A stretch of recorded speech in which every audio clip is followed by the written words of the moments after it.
Hello and welcome back. Battle through heavens volume 2 की और एक एपिसोड में आप सभी का स्वागत है। अगर आपने लास्ट एपिसोड नहीं देखा तो जाके देख सकते हैं ताकि आपको स्टोरी लाइन समझना मुश्किल ना हो। यह एपिसोड नंबर 43 एंड चलिए स्टार्ट करते हैं बिना किसी देरी के। लास्ट एपिसोड में हमने देखा था जियान वहाँ पे फाइट करते गए थे। एक समय ऐसा आता कि वहाँ पे उसका ब्रेक थ्रू होने वाला था, लेकिन ऐसी सिचुएशन में उसका ब्रेक थ्रू हो रहा है, इसलिए वो रोए या हंसे समझ नहीं पा रहा था। अभी आदमी करे तो करे क्या, चारों तरफ उसका दुश्मन भरे हुए थे। अगर कोई यहाँ पे अटैक करे तो वहाँ उसकी ब्रेक थ्रू में एक प्रॉब्लम आ जाएगी। जब गार्डियन देखता है किसी बंदे यहाँ पे ब्रेक थ्रू कर रहा है तो वहाँ पे उसको अटैक करने के लिए चला आता है। बीच में आ जाता है यूरो। वो बोलते हैं ये तुम आराम से ब्रेक थ्रू, मैं इसको कुछ समय के लिए संभाल दिया। जियान बोलता है 10 मिनट के लिए संभालो। साथ में जो लियोइन रहते हैं वो भी अपना सबसे ज्यादा पावरफुल अटैक करके वहाँ पे पूरी तरह से एडजस्ट हो जाते हैं। ये मौका उठा के लियोइन के ऊपर अटैक कर देता है। उससे पहले लियोइन कुछ समझ पाता, यूरो उस तरफ से अटैक करते लियोइन की तरफ।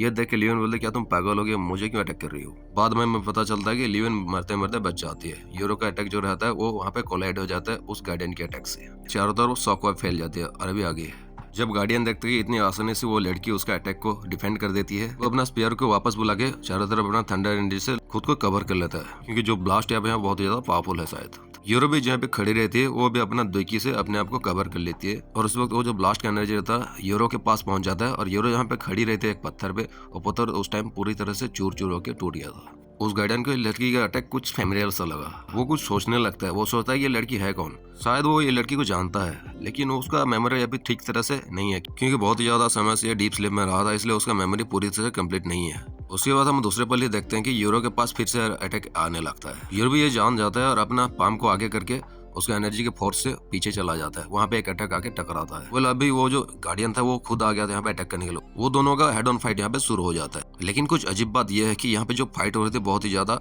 लो लेवल का हो रही थी। देखने से ऐसा लगता है कि जो गार्डियन है धीरे धीरे एडजस्ट हो गया है, लेकिन बात कुछ अलग ही था शायद। जब यहाँ से धीरे धीरे एनर्जी वो खत्म हो जाता है, जो लियोइन रहता है वो भी थोड़ा सा होश में आती है। उसने एक्चुअली गलत सोचा था यूरो के बारे में। यूरो तो उसको मदद कर रही थी।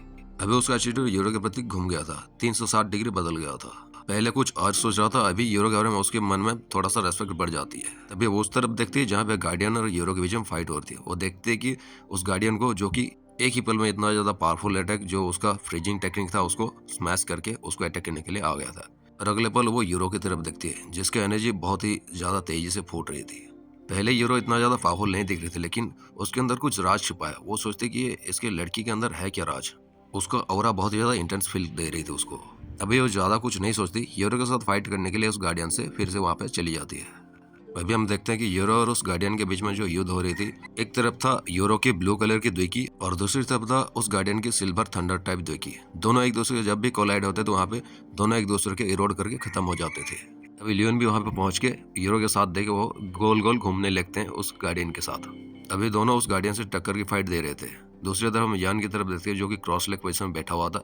अभी उसका एनर्जी जो बॉडी में रहता है बहुत ही ज्यादा तेजी से फूटने लगा था। देखने से ऐसा लगता है कि आसपास का जो एयर है वो भी शटर होने लगी है। उसका बॉडी का जो एनर्जी है पीक स्ट्रेंथ पे आ चुका है। अभी ये साइन है कि उसका ब्रेक थ्रू अभी हो जाएगा। अभी वो जो कि 3 स्टार डोडी के अर्ली स्टेज का पीक लेवल पे था, वो अभी मिडिल स्टेज पे एडवांस होने वाला है। अभी हम दूसरी तरफ बाकी 5 फाइट में देखते हैं कि जो वांग जोंग रहता है, जो कि अपने आंखों पे एक पट्टी हमेशा ब्लैक कलर का लगाए रखता है और उसके पीछे एक बहुत ही धार वाली तलवार रखी होती है। वो अपनी बैटल में बहुत ही ज्यादा इंटेंस फाइट में उतर चुका था। उसका जो आंखों का ब्लैक कलर का पट्टी था वो उसको उतार देता है और उसकी आंखों से एक बहुत ही ज्यादा पावरफुल टेरिफाइंग ऑरा निकलने लगती है। सेम टाइम पे उसका जो स्वॉर्ड रहता है वो भी बहुत ज्यादा टेरिफाइंग तरह से हिलने लगती है।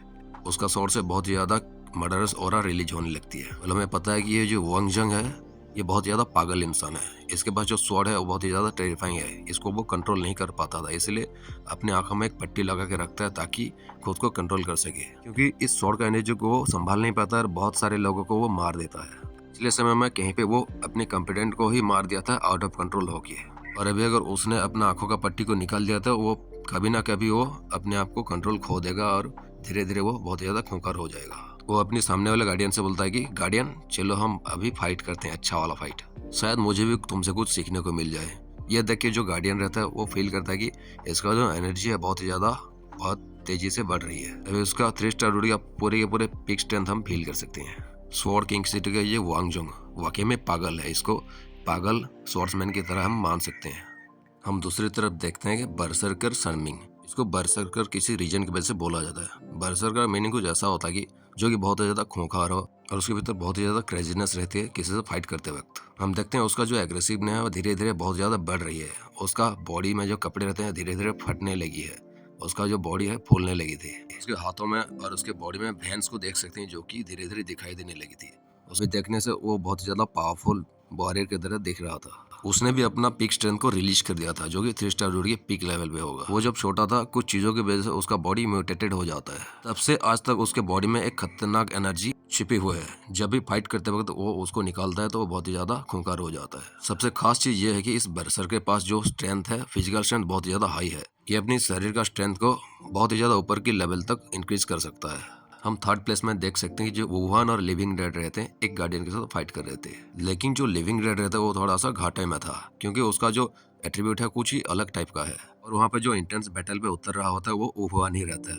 जो लिविंग डेड रहता है वो एक असिस्टेंट की तरह फाइट कर रहा था क्योंकि सामने वाला गार्डियन के पास फायर एट्रीब्यूट की ताकत है और जो लिविंग डेड रहता है उसका कुछ अलग टाइप का द्विकी रहता है जो शायद एक डार्क टाइप का द्विकी है। और ये डार्क टाइप द्विकी के लिए फायर टाइप द्विकी एक नेमेसिस माना जा सकता है। लेकिन वो कर भी क्या सकता है अभी। वो बोलता है कि वुहान तुम पीछे से अटैक करो, मैं इसको आगे से थोड़ा सा देर के लिए संभालता हूँ। ये सुन के जो वुहान रहता है वो भी हेल्पलेस तरीके से हाँ बोलता है ठीक है। अभी हम फोर्थ प्लेस में देखते हैं जहाँ पे योमे और फैंगली फाइट कर रहे थे एक गार्डियन से। वेल ये बहुत ज्यादा एन्चेंटिंग फाइट रहते यहाँ पे।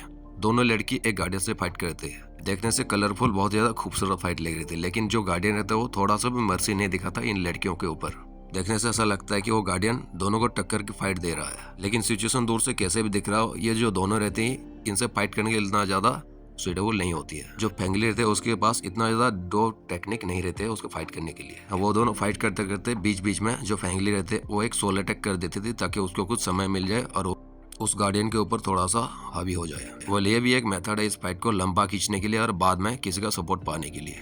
क्योंकि वो दोनों ऑल आउट जाके इस गार्डियन को पूरी तरह से तो हरा नहीं सकते लेकिन उसको रोक सकते हैं तब तक जब तक कि बाकी के लोग फ्री हो गए उनको मदद करने के लिए नहीं आ जाते हैं।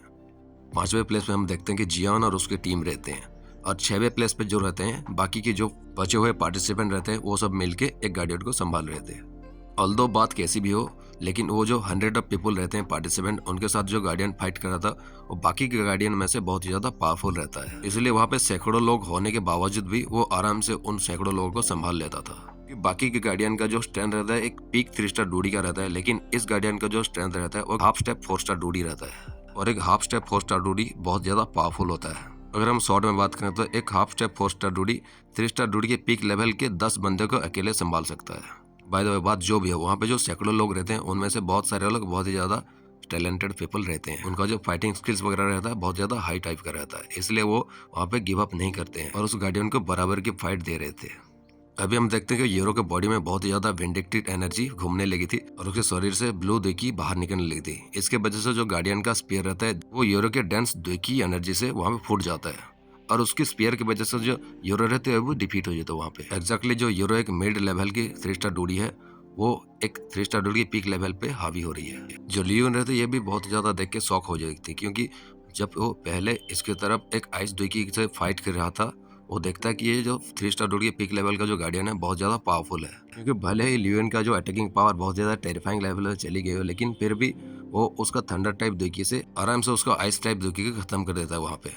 अभी लियोन के दिमाग में कुछ चलता है और वो अपना जो कंधे पे बैठी रहते हैं आइस ब्लू कलर की बाढ़ उसको थोड़ा सा सहलाती है और उसका जो एनर्जी था धीरे धीरे बढ़ने लगता है और वो बहुत ही बड़े बाढ़ में परिवर्तित होने लगती है। देखते देखते वो एक ऐसे क्रीचर में परिवर्तित हो जाती है कि जिसका पावर एक 3 स्टार डूडी पीक लेवल के बराबर होती है।